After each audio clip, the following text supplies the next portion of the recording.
সুপ্রিয় দর্শক কেমন আছেন? চলে আসলাম এইমাত্র আগামীকালকে 10ই মার্চ 2026 মঙ্গলবার খুবই গুরুত্বপূর্ণ মৌসুমীবায়ু সত্যপ্রবাহ তাপপ্রবাহ মেঘ বৃষ্টি এবং আবহাওয়ার খবর নিয়ে দর্শক আজকে ভিডিওতে জানিয়ে দেব আগামীকাল 10ই মার্চ 2026 মঙ্গলবার 24 ঘন্টা কেমন থাকার সম্ভাবনা রয়েছে। দেশে 8টি বিভাগের 64 জেলার আবহাওয়ার পরিস্থিতি আরও জানিয়ে দেব দেশে কোথাও কোনো বৃষ্টিপাতের সম্ভাবনা আছে কি না।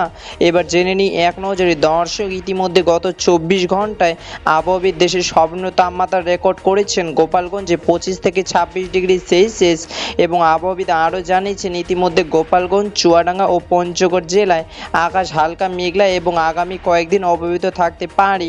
দর্শক এই পর্যায়ে সরাসরি চলে আসলাম স্যাটেলাইট উপগ্রহের চিত্রে এবং এই মুহূর্তে দেখতে পাচ্ছি আজ এবং আগামীকাল 24 ঘন্টায় দেশের 8টি বিভাগের 64 জেলার আকাশ পরিষ্কার থাকার সম্ভাবনা রয়েছে। আপাতত 24 ঘন্টা রংপুরে হালকা মেঘ বৃষ্টি পড়ার সম্ভাবনা রয়েছে।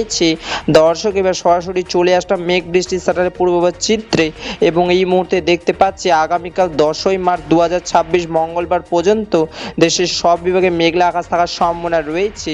তবে দেশের কিছু কিছু অঞ্চলে আকাশ হালকা সাদা আবসা আবসা মেঘলা থাকতে পারে।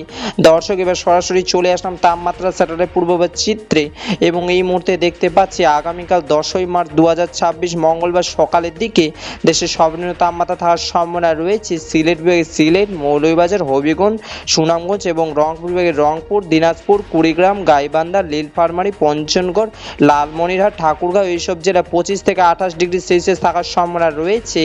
দর্শক এই ছিল আমার কাছে আগামীকাল 10ই মার্চ 2026 মঙ্গলবার 24 ঘন্টা খুবই গুরুত্বপূর্ণ আবহাওয়ার খবর। দেখা হবে পরবর্তী দিনে আবহাওয়ার ভিডিওতে। ততক্ষণ পর্যন্ত সুস্থ থাকুন, ভালো থাকুন, ধন্যবাদ।